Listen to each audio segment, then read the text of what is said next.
We have never stayed at a paid campsite with the van. Let's go! Hiya! This week we're going to be going over everything you need to know about living in a van. We've been living in our van for a year now, both winter, summer, we've traveled all over the country, and we've lived in one place staying in Jackson Hole. So I think we have a good sense of what it takes. Starting off with the first question, Jay, where do we go to the bathroom? I am very scheduled with my poops, so I have a morning poop and I do that at work. Afternoon bathroom break. Basically whenever you're in a building or you're in a civilized place, use the bathroom. I have to pee so badly. Go, go, go. I'm already tinkling, and I'm in the middle of two spots. Sorry. Nina uses the bathroom a little bit differently than I do. I've definitely come to prefer trees to porta potties, but we don't have a toilet in our van. And if we were building out another van, I don't know that I would put one. We have been totally fine without it. I would put another pee funnel. We have a pee funnel, and that has been like my emergency go-to. Middle of the night, need to pee, something like that. Otherwise, like Jay was saying, we definitely take advantage of gas stations, bathrooms at work, just any rest stop. We make sure to go. And then you never have to clean any of your bathrooms because they're not yours. It's true. We had a toilet to start, and what motivated me to not use it was that I was going to have to clean it if I used it. So after like a month and a half of it sitting there, we just got rid of it. Where do we shower and get clean? We have had a gym membership. When we were traveling the country, we used Planet Fitness, and that was great. I think it was like $25 a month. We got a one-person membership, but you could always bring a guest, so it worked for both of us. And we were pretty happy with that. There was one at least every major city or even minor city that we passed through. Where do we fill up for water? Primarily at our friends' places, if they have like a garden hose or like a spigot on the outside. Give me some tangibles. Like, I'm looking for a spigot, where would I go? Backside of grocery stores. A lot of the semi trucks come in to like drop off their shipments. Sometimes there's spigots back there. Gyms, like local parks, apartment complexes, RV campgrounds. You can always go and ask if you can fill up with their water. Sometimes they'll charge you. If you're picky about your water, I know a lot of grocery stores do offer features where you can like bring in your can or whatever. One of the most frequent questions we get as van lifers is, where do we sleep at night? A few different things. When we were living in Jackson and not traveling, we mostly slept at public parks. Jackson was a really friendly van lifer town. There's also dispersed campsites. There was a few of those in Jackson. With Compendium or Free Roam, both of those are apps that we have. We'll look on there and they'll pretty much always show if there's free campsites. Most of the time there's like a pretty bumpy dirt road to get to them, or it's a little bit off the beaten path, but it's free and usually has the best views. Obviously paid campsites. We have never stayed at a paid campsite with the van. Let's go! We really like cheap things. I mean, if you want great views and easy access to certain things, or you're staying right in national parks, it's not a bad idea. It just, for us traveling the country for a few months straight, it would add up. We didn't have as good of luck with Walmart as we had thought we would. Probably 50% of the time you could sleep overnight at the Walmarts that we pulled up to, and the other half it wasn't allowed. But Cracker Barrel and Cabela's we had great luck at. And also, we didn't sleep at any casinos, maybe one, but I know casinos are 24 hours, so that's kind of another go-to spot too. There's also an app called Harvest Host. You have to pay an annual membership for it, so we again didn't use that. I've heard great things. You can look it up. Our ultimate hack of where we probably spent the most nights on our road trip around the country. You gotta be real sneaky. Is hotel parking lots. And by staying at this lovely hotel, I mean we slept in the parking lot, washed our face and brushed our teeth in the lobby bathroom this morning, and got some free breakfast. So this is probably the things that other people wouldn't tell you, but when we were driving, we would just drive until we were tired and wanted to sleep, and then we would look up like a Holiday Inn Express or a Courtyard Marriott or any of those type of things, and just pull in late at night and then be out of there by 7 or 8 in the morning. Sometimes you might even be able to score a free continental breakfast in the mornings as well, if you blend in well enough. We would never do that. Never.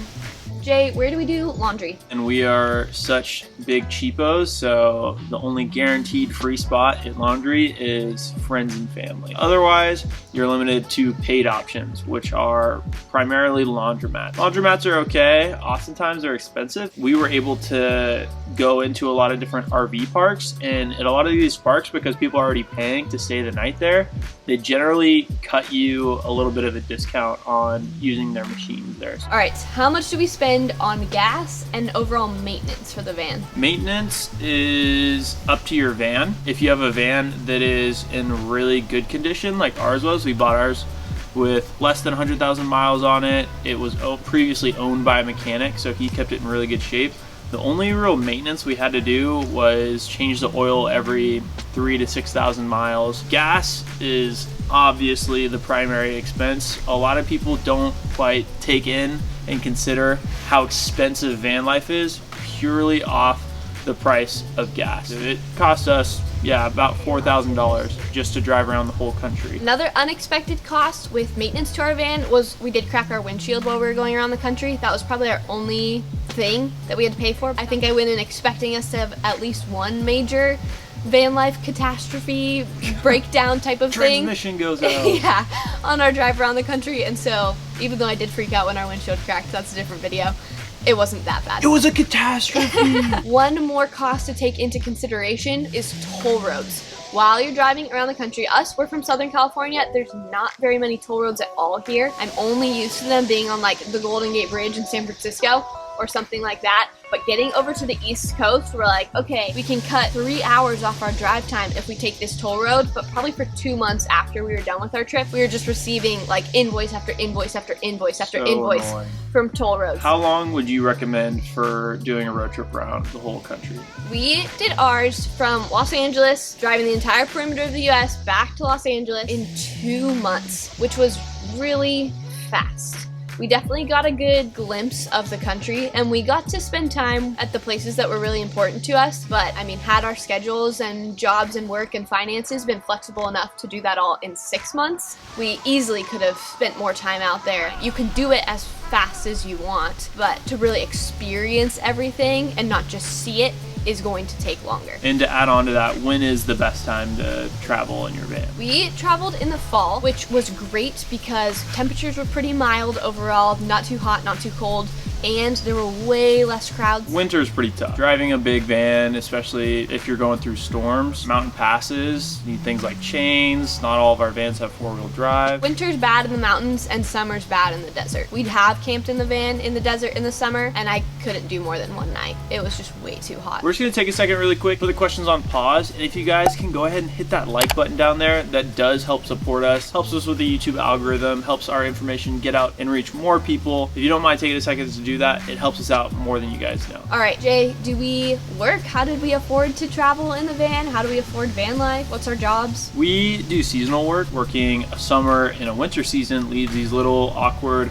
off-season windows that are perfect for traveling. What do we do about Wi-Fi? How do we connect to the rest of the digital world? So even though we didn't work in our van necessarily, a lot of people do. So this is a typical Sunday night uploading a video outside McDonald's parking lot. And even though we weren't doing jobs that we get paid for, we do like to edit videos. We like to watch movies in the van. Here's what we found is with campsites in national parks and with dispersed campsites, you hardly ever have service. If you want a beautiful spot, you're gonna trade off connection. And if you're gonna have connection, you're gonna be sleeping in a Walmart parking lot. Like, people think of coffee shops of, oh, I can just go to the coffee shop. Again, we're cheap. We do not like to spend money. I also won't go into a coffee shop unless I'm gonna buy something. I just want to be respectful. Jay's like, let's just sit down. She also doesn't drink coffee. Public libraries were our go-to. You don't need a library card to go in and access. You can stay as long as you want. You can get private study rooms. I also have a mobile hotspot on my phone, and we found ourselves, while we were traveling the country, using that a decent amount. When we wanted to watch movies, we would pull into a McDonald's parking lot and connect to their Wi-Fi, watch our movie on the bed, and then pack up and go to where we're gonna sleep for the night. Keep in mind, McDonald's does shut off their Wi-Fi when they close. So if you're not at a 24/7 McDonald's, if you're trying to watch a movie past 11, sorry. How do we have electricity and power when we're on the road? Most van lifers attribute a lot of their power to solar, but that's not a luxury that everybody has, especially if it's not sunny all the time. So we had an alternator charger, which charged our engines while we drive. So that's awesome if you're doing a lot of driving, which you're probably doing if you're living in a van. Not just being dependent on one or the other really helped us keep electricity. Also posted an awesome video talking about our entire electrical setup, how we have enough power to power things like a fridge and toaster oven. In the wintertime though, when we're stationary, we're not doing a lot of driving because we're inside and the roads are really bad. We're obviously not getting a lot of sun. We invested in a big power bank. You know, what is something you wish you were more prepared for in van life? Something that really caught me by surprise was how much more time just little tasks.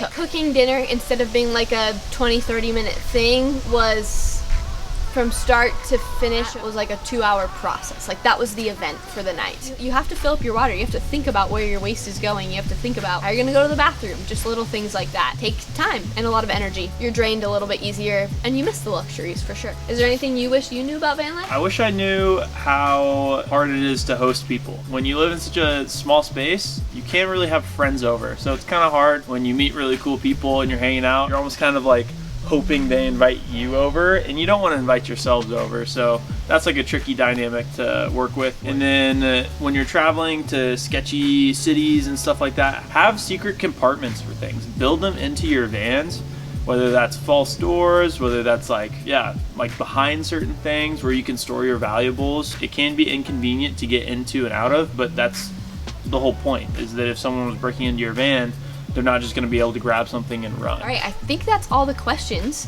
for things that you need to know about van life. If you disagree with any of this or have something to add, or you just have any more questions, leave them down in the comments and we will get back to you. Also, just add knowledge to this pool for other people to use as a resource.